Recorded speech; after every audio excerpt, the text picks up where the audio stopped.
All right. Hello, everyone.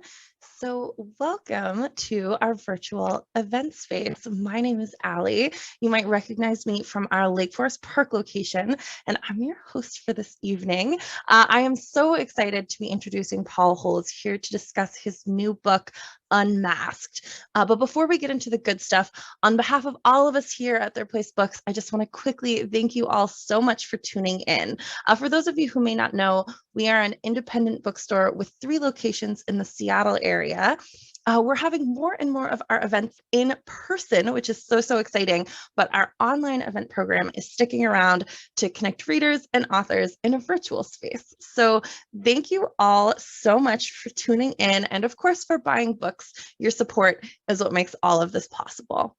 If you haven't gotten your hands on any of the books that come up this evening and you would like to, I will be linking books in chat. For those of you in the Seattle area, come on in, grab a copy off the shelf, or you can place an order online and come pick them up in store. Or if you're not local or not leaving the house, we of course ship. So go ahead and follow those links over to our website. And while you're on our website, I definitely encourage you to check out some of our other upcoming events. We have an exciting roster coming up this summer.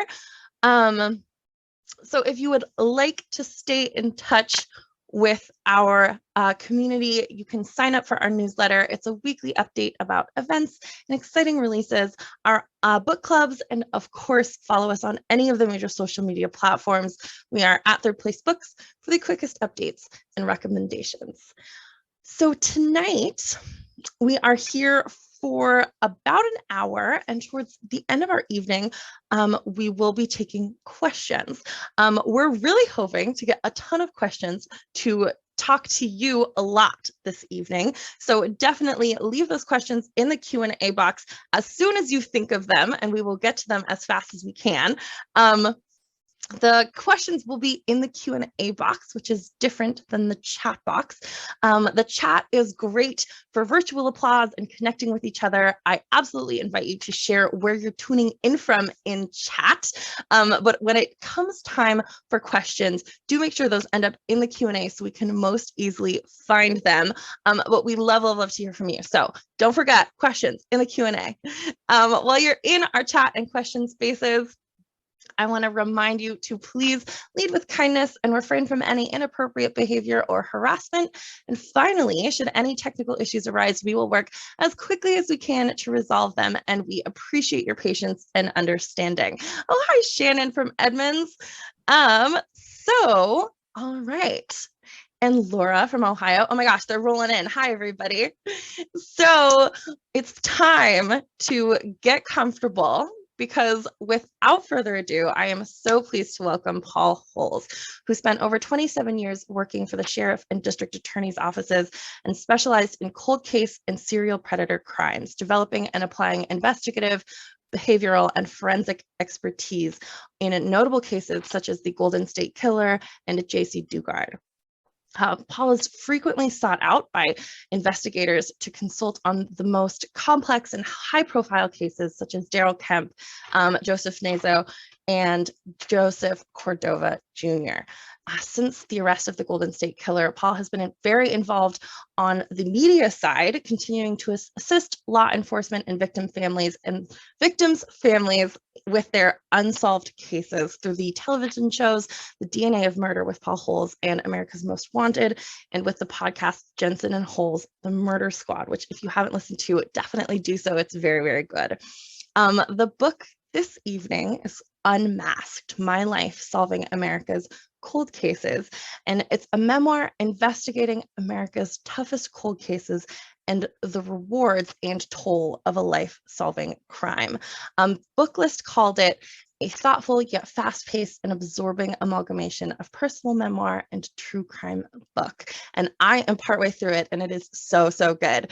So thank you all so much for being here. Audience members, please do not be shy in chat or in questions.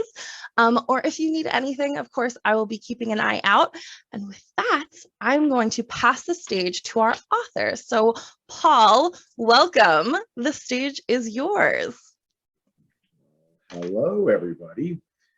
No, thank you very much for taking your Thursday evening to spend some time with me.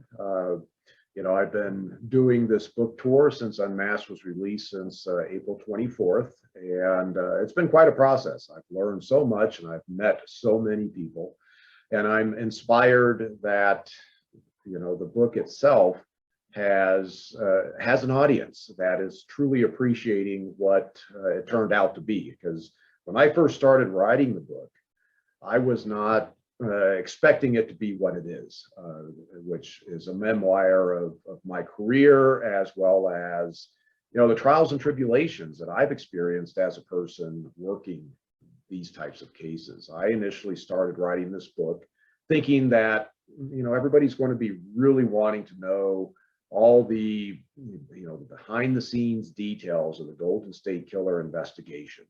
And of course, DeAngelo was arrested back in April of 2018, and I started writing thinking, that's what people want to know, because that case just blew up. I had no idea it was going to get the attention that it was going to get. And I started writing it, and I worked with a literary agent, and this is part of where I didn't know how a book gets published.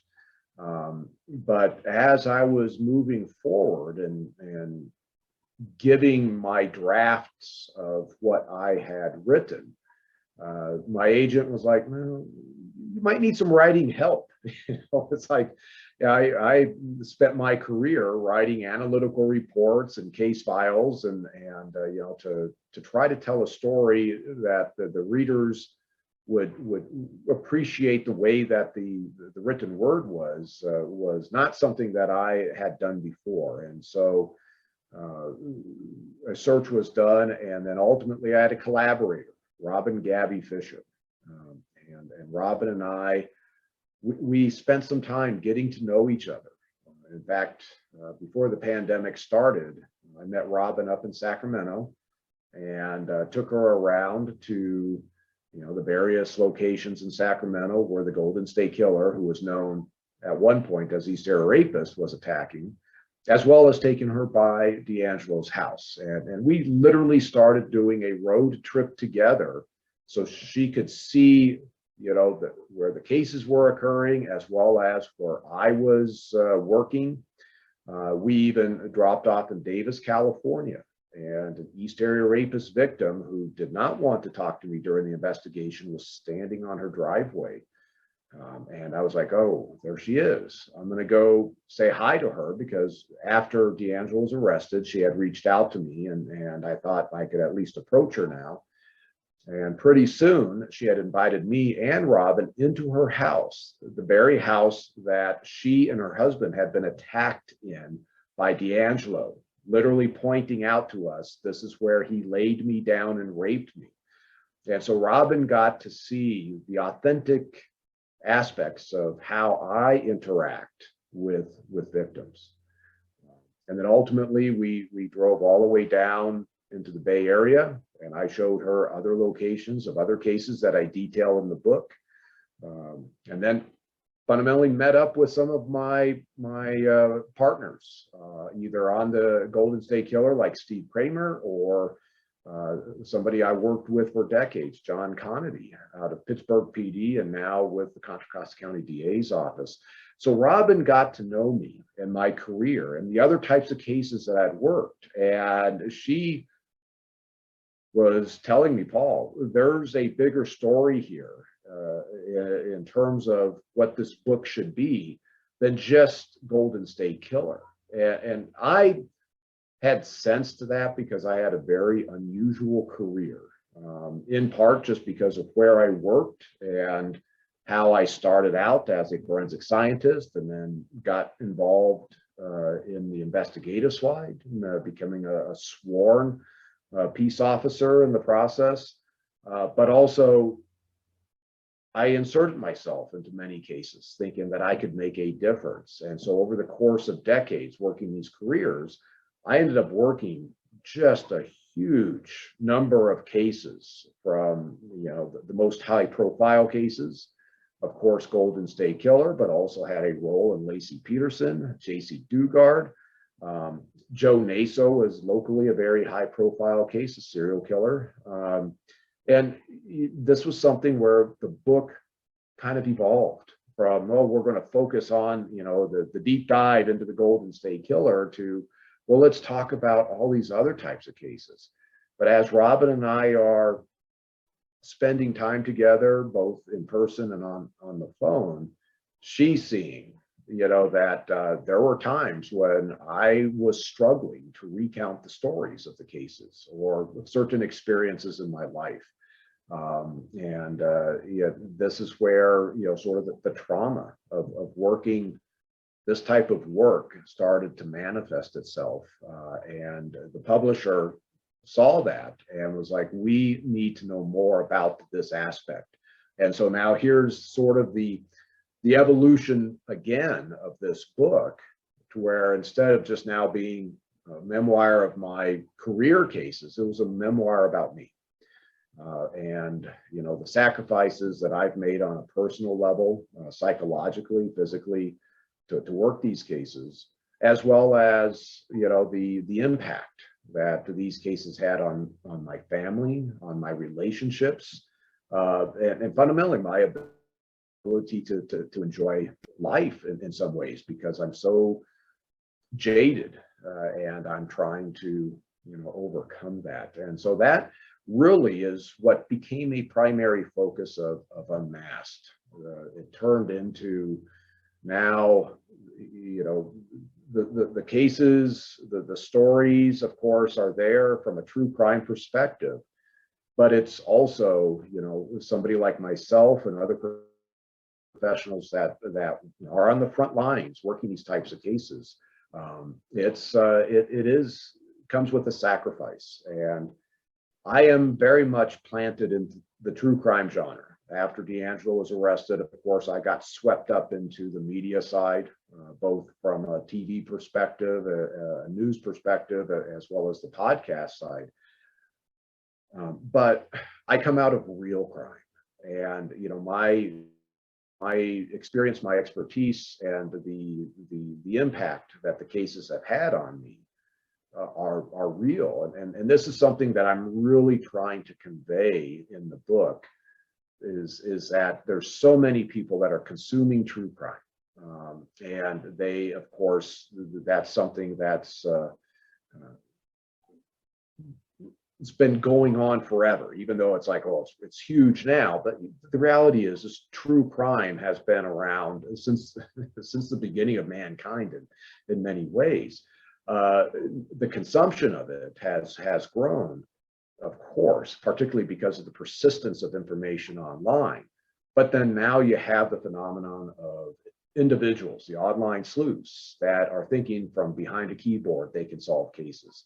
And this is where I really want to, convey that even though they may be contributing, they aren't experiencing the real crime. They aren't experiencing looking at the victim as that victim lays in their house, with the photos of them alive, and all the aspects of experiencing something like that type of case.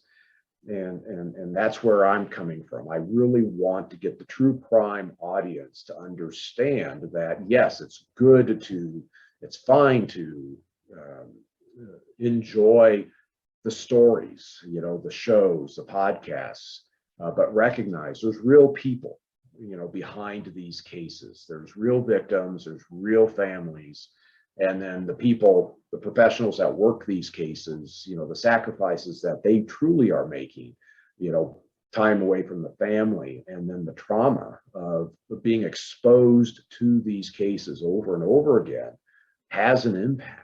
And that is hopefully what people, as they read my book, will get out of it. Is this, I don't regret my career at all, but it is something that I live with, every minute, and will for the rest of my life. And I just know that I'm good at what I do, and I will continue to do it, but it does come at a cost. But I don't want to just monologue about the book, and most certainly if you have questions, if you've read the book or you have questions of me about any aspects of my career, please forward those on. I want to make sure that as we spend time together, I can get you the information, the answers that you're hoping to be able to get out of our evening together. I when I start talking about my career, many things that I don't think people really recognize is, I'm working these cases. I've also forming relationships with other investigators, other forensic scientists, and we kind of experience this life, the sort of the underbelly of life together. And it is absolutely a bonding experience. And I know one of the most heartfelt and heart-wrenching aspects for me to put in the book was a relationship that I had developed with a couple of investigators, homicide investigators, out of Pittsburgh PD, and John Conedy, Ray Giacomelli, and we still, my white whale of a case, an unsolved series of sex workers out of Pittsburgh. We were very close as we were working those, and then ultimately Ray goes into a house on a different homicide and gets ambushed and killed. And to experience that kind of loss is, it is just so hard to live through something like that, knowing, here's a man trying to do the best he can to help others, and his life was taken away from him, and his wife and daughters now have to live without Ray for the rest of their lives. And that was part of just, this is the types of experiences that I've had in my career. And it just happened that and I don't detail this aspect in the book, but when I'm at Pittsburgh PD late at night after Ray was killed, a officer, the Martinez PD officer that I went to the academy with, Paul Starzyk, was there, and we bumped into each other. Was just kind of shared condolences in terms of what happened to Ray, and Paul was like, "We got to get this guy who did it." And then ultimately, Earl Foster Jr., who was Ray's killer, was caught, and then he actually died in an officer-involved shooting. But several years after that interaction with Paul Starzyk, Paul himself gets shot and he's killed, leaving behind a wife and two young kids. And it's just such, those types of experiences. That's where this is the real life, and that's what the book is about. And I briefly saw a question pop up, and I'm gonna let the moderator chime in if she could. There she is. Hi. So Kelly's question says, how common is genealogical forensics becoming these days? I feel like it's gaining hold. So, of course, the way the Golden State Killer case was solved, and we were the first ones to use this technique, was using the forensic genealogy tool. Yeah, and this is a tool that I stumbled across on a previous case, another homicide case, in which we had a killer who, in looking into his past, had abandoned a 6-year-old girl, a girl by the name of Lisa, and for 15 years tried to identify Lisa because we knew she had been abducted by this guy from somewhere in the United States, but we could never figure this out. And she was alive. She was an adult woman at this point, but she had no memory of where she came from. And then a detective out of San Bernardino, the case had a San Bernardino connection, ends up talking to me and saying, "Hey, we identified Lisa." And it's like, "Well, how did you do that?" And he had gone to a website called DNAadoption.com and had worked with a genealogist by the name of Barbara Ray Venter. And, Lisa turns out she is an abducted young girl out of New Hampshire, all the way across the United States. She had been found in Santa Cruz back in 1986, where she had been abandoned. And it was just amazing that this tool was able to identify somebody from all the way across the nation, decades, that had been abducted decades ago. So I drove from this meeting and went back to my office, and I immediately called up Barbara and was like, hey, can this tool that you use to identify Lisa, can it be used to identify an unknown offender like Golden State Killer? And I didn't tell her about the case, what case I was interested in, but her response was, I see no reason why it wouldn't work. And that's basically what got the ball rolling. And then, I detail the whole story in terms of ultimately using that tool with this small team. And we, because of politics, had to work very covertly. But we ultimately identified Joseph DeAngelo as the Golden State Killer using genealogy. And that was the very first time that tool had been used by law enforcement to identify an offender. Since that time, there's been well over 100. I've lost track. I'm not even keeping count, but I know it's well over 100 cases of the ilk of serial predators, child killers, serial rapists that have been solved using genealogy. And many of these cases, agencies, families had given up on because traditional law enforcement tools had failed. So it's proved to be revolutionary, and it is continuing to be used and used in more and more of these older cases, because the technology is now advancing to be able to get the genealogy DNA profile from forensic grade samples. And this is what many people don't understand. When I used this lab for Golden State Killer, this lab is used to receiving a test tube, from these, sampling kits of spit, 5 milliliters of spit with a ton of DNA in good shape.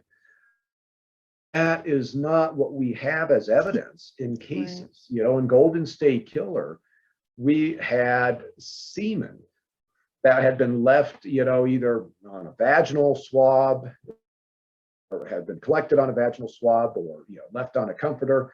And genealogy labs at that time had no capability of handling that kind of sample. Nowadays, you have, in fact, one genealogy lab that I always recommend to law enforcement when I consult on cases is Optum out of Houston, where now they have the capability to process forensic evidence and get a genealogy DNA profile from the worst types of samples out there, from minuscule amounts of sample. The sensitivity that they're working with is amazing. And so that just opens up the possibility on other cases in which maybe 2 years ago, genealogy was tried and they couldn't get a profile. Now the technology has matured to where they can get a profile. So if there's anybody out there who has a case that maybe it's a family member, or it's a case that they've looked at, have a close association with, and they get word back that, oh, we can't do anything more. Well, there's a chance that you can do more today. And it's a matter of revisiting that evidence with the advances in the technology. So even since, it's just in 2018 when DeAngelo was caught using genealogy, the technology has just improved exponentially. And I'm always telling agencies, hey, revisit your evidence. I don't care if you did the work just 2 years ago, revisit the evidence. Wow, that is so amazing. So we've got some other questions rolling in now. So audience members, if you have more questions, or, if you're hearing anything that's sparking questions, go ahead and throw those in the Q&A. We definitely want to hear from you. This is from Laura, and it says, how many active serial killers are in America currently? Yeah, that, in fact, I put a figure in my book of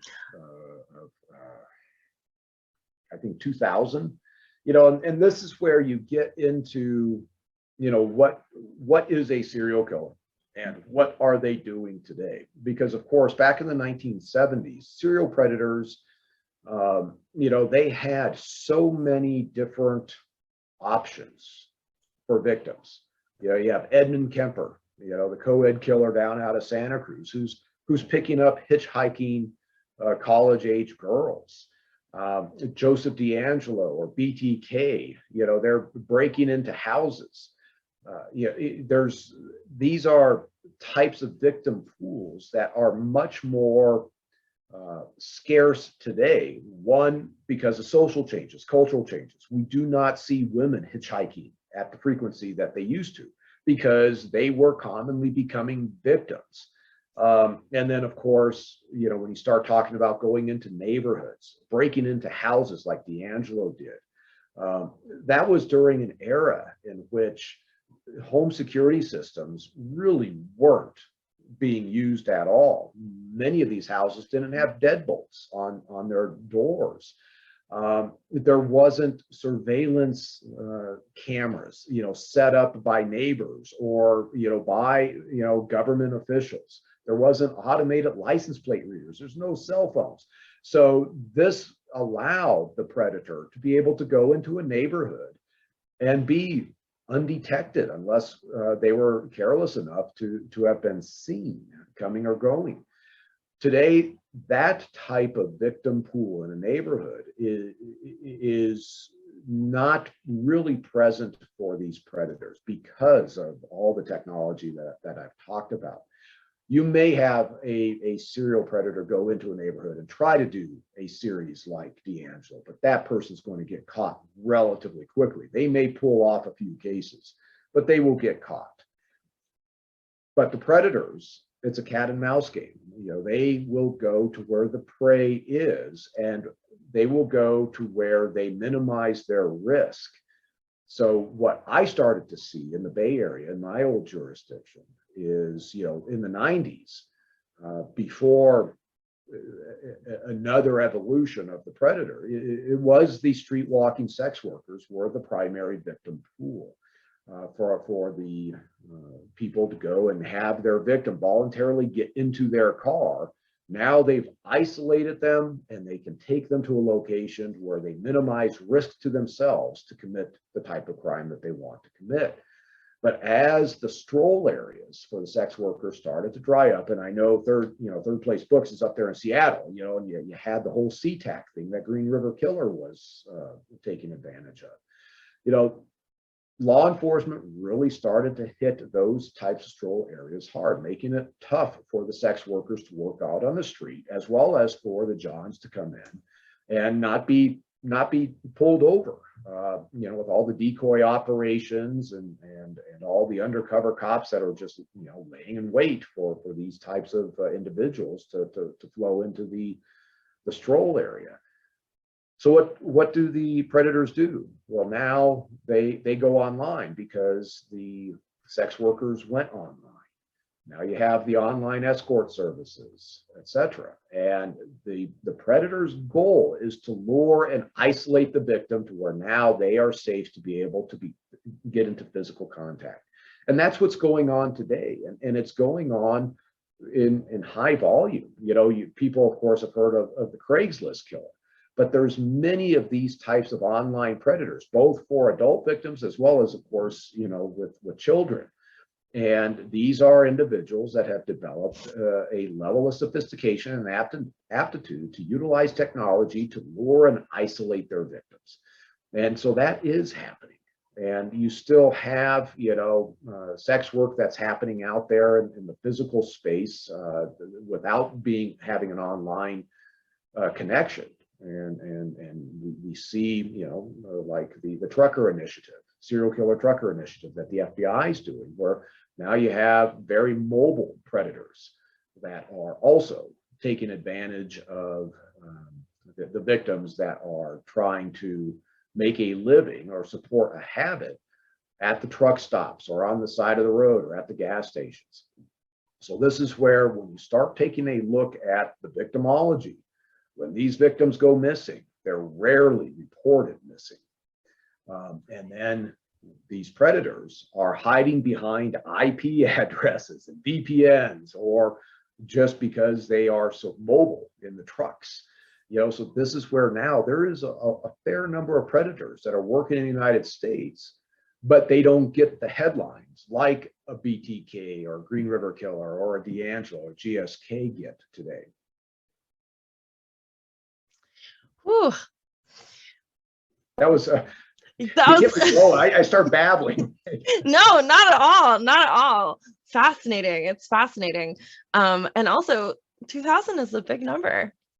It is, but that's where, even when you go back to the 1970s, and I really focused in on the 1960s, 1970s with a lot of my cold case work, it's shocking the number of predators that were active. And then that's one of the things that I detail in my book, where I've got this one guy, Phil Hughes, and I know he's good for more.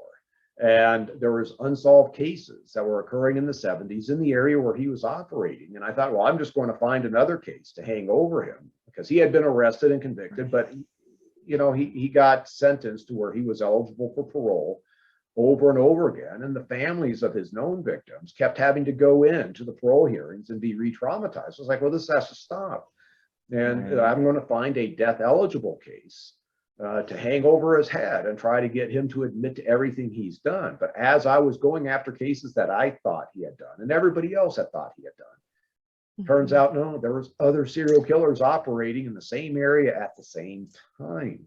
And even Golden State Killer, when I'm, digging into suspects, the number of men that are out there prowling and peeping into houses of teenage girls in the Rancho Cordova area in the mid 1970s was shocking. It's just, it's crazy. And that is still going on to this day. Right. It's just happening in different ways. Yeesh. All right. So let's see. This is a comment/question from Shelley. It says, "Hi, Paul. I find the dynamic when you're talking about other law enforcement officials to be super interesting and intriguing." And then the question is, are there any cold cases that you'd be interested in consulting on? Oh, well, there's many. Depends on, how you define a cold case. I've just a more recent case that I'm hoping to be able to work with law enforcement. I consulted with them shortly after GSK was arrested, and that's the Delphi murders of Abby and Libby out there in Delphi, Indiana. I was just out there. I saw, the bridge they were on, and I saw where, their bodies were found, and I have a much better understanding of that case in talking to family members and other witnesses. And I would love to see that law enforcement, or those law enforcement agencies, because it's both local and state level that are involved, be willing to open up and maybe have some fresh eyes come in. But that's my passion, is working with law enforcement. Of course, I'm doing TV shows in which I'm looking at unsolved cases. I had a series on Oxygen called The DNA of Murder, which was me literally working with law enforcement. They gave me their case files. They gave me access to their evidence. My team paid for the forensic testing that I recommended, and ultimately we did solve one of those cases, the 1974 homicide of 17-year-old Carla Walker. And my book opens up with some of the psychological fallout I was having during the time. This is after I retired, after GSK, all the success of GSK, and I'm cratering psychologically when I'm now having to work, a case involving this just cute little Carla Walker, whose life was taken back in 1974. So that's I'm always, even today, I'm now working a show. I'm the host of a show for HLN. It's called Real Life Nightmare. And it was an existing series, and now that I'm involved, they're starting to tailor the series to my experience and expertise. And I'm recounting the stories on camera about, these cases, but I'm also talking to law enforcement behind the scenes saying, hey, have you considered this? Or what about this? Do you have this kind of evidence? Or have you pursued this investigative tactic? So in many ways, you may not see it on camera, but I am still staying involved with law enforcement, and I'm still working my old cases out of my old jurisdiction. I was just on a conference call with, Contra Costa County DA's office and another agency on one of the cases that I detail in my book. So I'm staying very busy trying to work old cases, and have had some success. So this is from an anonymous attendee. And this is an interesting question. Speaking of trauma, what kind of support do people in law enforcement receive? And are they reluctant to access that support? Yeah, the support when I was active generally is for sworn officers who have been involved in a shooting. And they're immediately put on admin leave. They are mandated to go to certain counseling because it's recognized that these shooting incidents are very traumatizing. But if you're not involved in a shooting, really law enforcement has done a very poor job at recognizing, that the types of trauma that are experienced both on the civilian and the sworn side. A lot of the trauma that I've experienced, was when I was working at capacity as a CSI, and I'm, responding out to a horrific case. Sometimes these cases are involving kids that died in a horrific manner, and standing and looking at, what has happened to them. And I mentioned earlier, I'm looking at the victim, and then I see, the kids in photographs on the shelf right above where their bodies are, having fun when they were still alive. That is a form of trauma that many in the field are experiencing, whether it be CSIs, homicide investigators, death investigators. Imagine a dispatcher who is now fielding a phone call of a woman who is now, in a DV situation, and her boyfriend or husband is stabbing her while on the phone with dispatch. This is something that law enforcement has really failed to address adequately. We had, during my generation, of course, peer counseling, where you have other employees that have said, hey, I'm willing, if somebody's struggling with what they've experienced, they can come talk to me. But there really was no formal mechanism to refer somebody, say, hey, this is a tough thing you just experienced. You really need to go talk to somebody. And I was even management within sheriff's office, and I remember he was a criminalist that had to go up. We had a horrific case. 5 people were ultimately killed, 2 up in Marin County, but 3 in Contra Costa, by the Helzer brothers. And they ended up an elderly couple, and then the girlfriend of one of the brothers were killed and dismembered and put in duffel bags and thrown in the Sacramento River. Well, those duffel bags ended up floating to the surface, and this criminalist had to go up to the Sacramento County morgue and work with the pathologists, in terms of piecing these 3 bodies together. And he came back and was like, Paul, that really was, effed up. And even as his manager at the time, and I was working that case, I don't talk about that case in my book, but I had a lot of involvement in that case. Even as his manager, I wasn't recognizing that was a cry for help.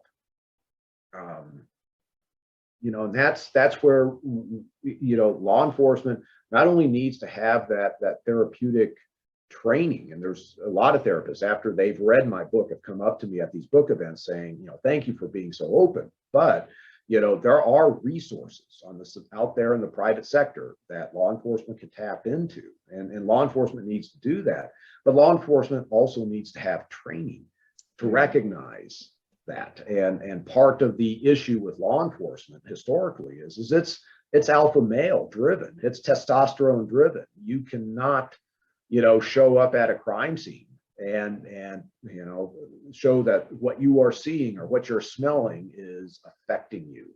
You will become a laughing stock, and that has to change. That mentality definitely has to change. And I was part of that mentality when I was younger. My 20s and 30s was like, oh, I can handle this.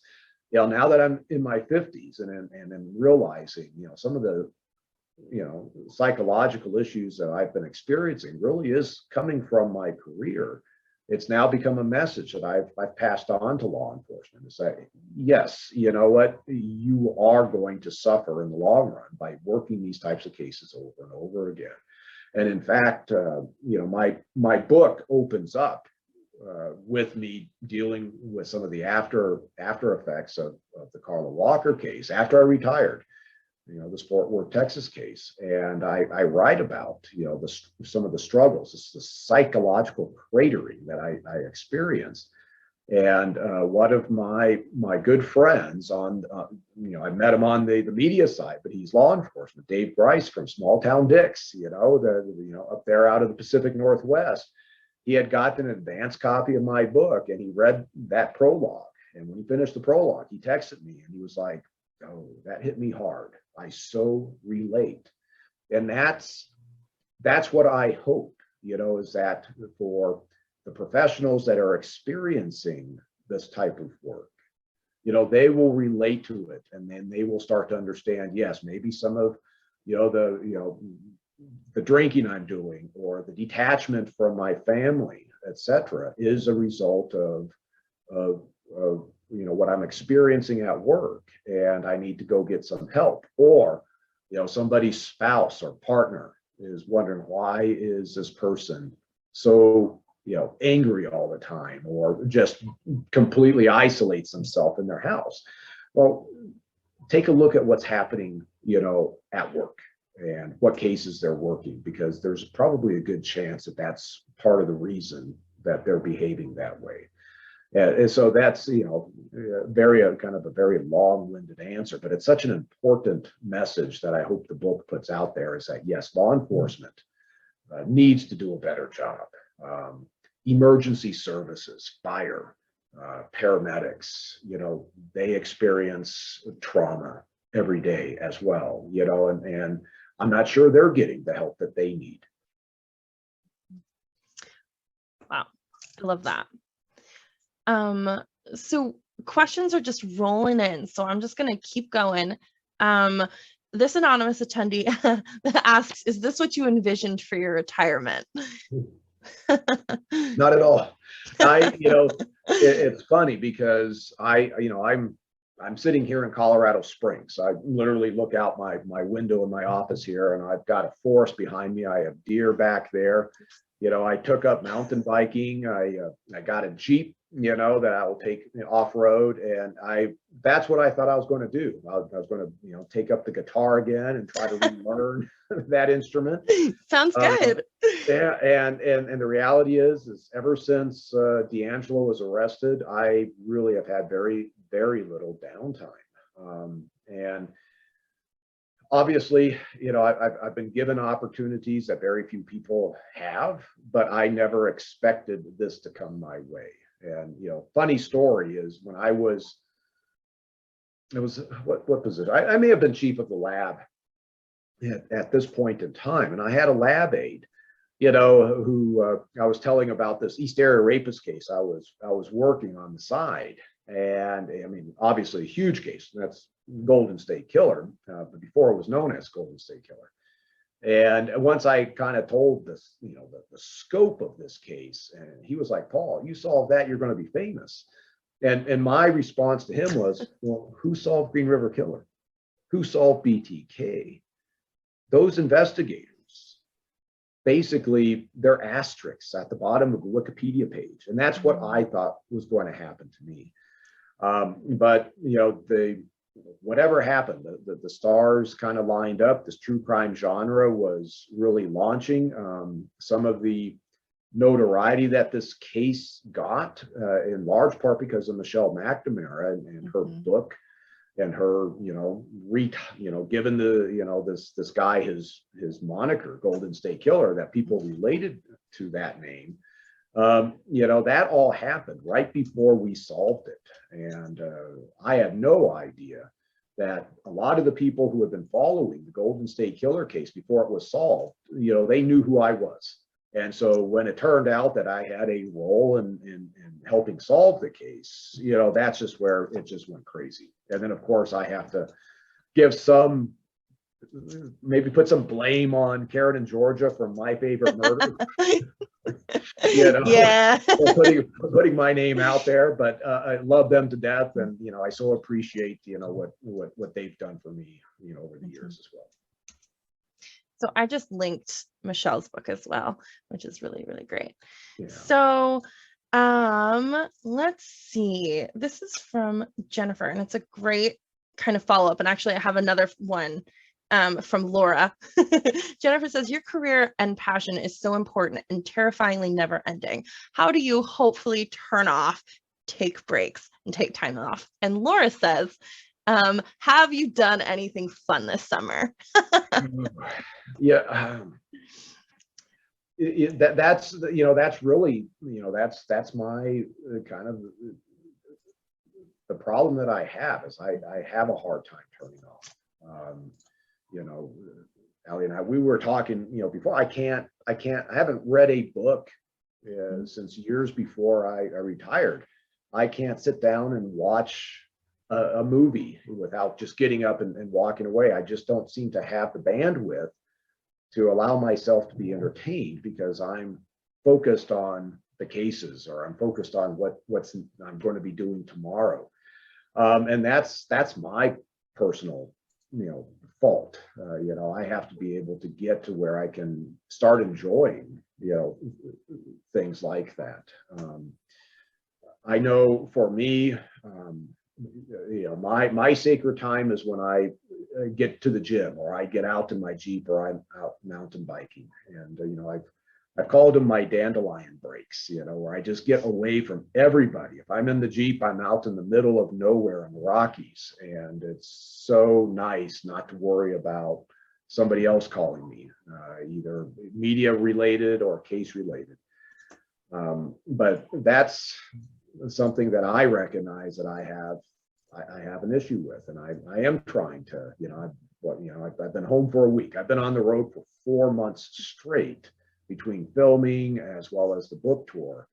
I'm finally home. And it's like, okay, every day I'm going to make sure I touch my guitar. And that's kind of what it is. And it may only be for 5 minutes, but it's something. And I can't mountain bike right now. I have shoulder surgery and I can't risk falling on that shoulder, but I'm so missing just getting out there and being physical and experiencing, the nature. But that will happen, and hopefully life slows down a little bit, and next summer I'll be back out on the trails. Totally. Yeah, it's a busy time. Book release season is, yeah. I had no idea what a book tour was going to be like. Surprise. Yes. So this is kind of related. This next question is kind of related to an earlier thing we were talking about. This is from Carol. It says, is there any recourse for law enforcement when DNA SNPs can't be found in GD match? Can a warrant be issued for private databases such as 23andMe? Oh, okay. So yeah, let me kind of rephrase that question if I understood the question right. Is that, let's say law enforcement has a case and they generate what we SNP or SNP, single nucleotide polymorphism profile. That's the type of database that the genealogy companies use in order to show who their customers are related to. And that's what we took advantage of in order to identify Joseph DeAngelo, is that SNP type profile. Now, the databases that we searched, initially we had access to two. We had GEDmatch, which was a very public facing, what in legal parlance, in plain view type of database that we could readily search. And then what we didn't announce initially, because of the concern of the sensitivity, is that family tree DNA had helped us out. And so we had gotten a list of people out of family tree DNA's database to help with identifying DeAngelo. Now, we had myself and Steve Kramer, my FBI partner on the case, and Steve Kramer, I talk about him in the book, and he recently retired, and I can talk about him more, and he can now talk, is really, he deserves as much credit as I do for helping solve the Golden State Killer case. It was he and I that really pushed this through, and at one point, we did talk with Ancestry.com. And initially it was a privacy officer, and the privacy officer was used to investigators who didn't know what they were talking about, saying, hey, I've got this STR profile, I want to search your database. And it was so easy for Ancestry to say, nope, it's not compatible, and hang up. And I was like, no, we're going to have a SNP profile. I want to know what microarray, what instrumentation you're using, what proprietary SNPs you're using, blah, blah, blah. And that's where he starts backing up. And 2 weeks later, Kramer and I are on a phone conversation with Ancestry, with that privacy officer, but also their attorney. And it really wasn't, they weren't saying no. It really became a legal debate between Steve Kramer, who is general counsel for the FBI, he's an attorney, and the Ancestry's attorney, where it was like, well, Kramer's position was that an FBI grand jury subpoena was sufficient to compel Ancestry to search the profile that I was going to have developed in their database. And Ancestry took the position, no, we want a state warrant. We will only recognize a state warrant as being sufficient to compel. And I was just like, I'll write the affidavit, I'll go to a judge, I'll get a warrant. This isn't, and so that was kind of an interesting thing. And we were kind of marching down to serve Ancestry with a legal document. And I think we probably would have gone the federal grand jury subpoena route first, because Kramer really just wanted to take that swing from a legal perspective and let the courts decide. But that's when it was at that time when it became apparent that, oh, we have access to GEDmatch and family tree DNA. Let's see what we get out of that, because that's sort of the path of least resistance. And we're not all of a sudden going to be putting out in public domain that for this high profile Golden State Killer case that we're doing genealogy on. So we went the more covert, easier route, and it actually worked out for us. I think it still needs to be decided that if law enforcement does serve a warrant, whether it be a state warrant or a federal level subpoena on Ancestry or 23andMe, how the courts are going to decide. And the reality is, and I've said this, I think in another interview, is, this is probably going to be an issue that at some point the Supreme Court is going to have to make a decision on. Because now the concerns about people's privacy that are putting their DNA into these private genealogy databases versus what law enforcement is accessing, it is an issue that I see where you're going to need to have, the law of the land laid out moving forward. Interesting. It's like a whole new thing, a new issue to have. Interesting. Okay. So we're about at the end of our time together, and I have a whole bunch of questions. This is from Laura. This is from Shannon. Asking about new podcasts. Shannon says, loved the book. You're so busy, but will the Murder Squad be back? There's such value in leveraging listeners and their networks. Yeah, unfortunately, Murder Squad, the network has stopped Murder Squad, and I can't comment any further as to the reasons behind it. I will say that I have other podcasts possibly coming up. Nothing's been announced yet, but stay tuned. I'm very excited about the next chapter on the podcast side that I will be getting involved with. Okay, so secrets, but watch the space. Is there anything exciting coming up that you can talk about that you'd like to shout out while we're all here? Well, I think I mentioned it earlier. I have been filming episodes for HLN. I'm now the host of Real Life Nightmare, and so I believe the initial episodes that I filmed before the book tour started will start airing in the fall. And this kind of gets me back into, what I do. Of course, the podcast side has been very good to me, but the podcast side I'm doing from behind a microphone in my office or in a studio. For TV, I'm going out to the crime scene. I'm talking to the investigators. I'm talking to the family. That's who I am. And so I am so much more engaged with the cases that's what's exciting about now filming with HLN and doing Real Life Nightmare, and I'm going to be doing other projects for them, and these projects are going to evolve, and my hope is that it will continue to be on the side of me working with law enforcement, me working with the families, and trying to see we can take an unsolved case and get an answer and get a bad guy off the street. And that's who I am. That's what I'm about. Very cool. Very cool. So I up above at some point, here we go. I'll relink it. More information on Real Life Nightmare. So if you're interested in checking that out, follow that link. We are about at our time together. So I just want to take a last minute to say thank you all so much for joining us, for having all of these wonderful questions. If we didn't get to your questions, my deepest apologies. I'm very sorry. For everyone who would like to get your hands on copies of Unmasked, I'm going to go ahead and relink it in chat so you're not searching around. Go ahead and follow that link there. As always, let us know what you thought of this event, either in person or on any of our social media. We always love to hear from you. Paul, huge thank you for being here this evening. This has been such an incredible conversation. Do you have any last words that you'd like to share before we say goodnight?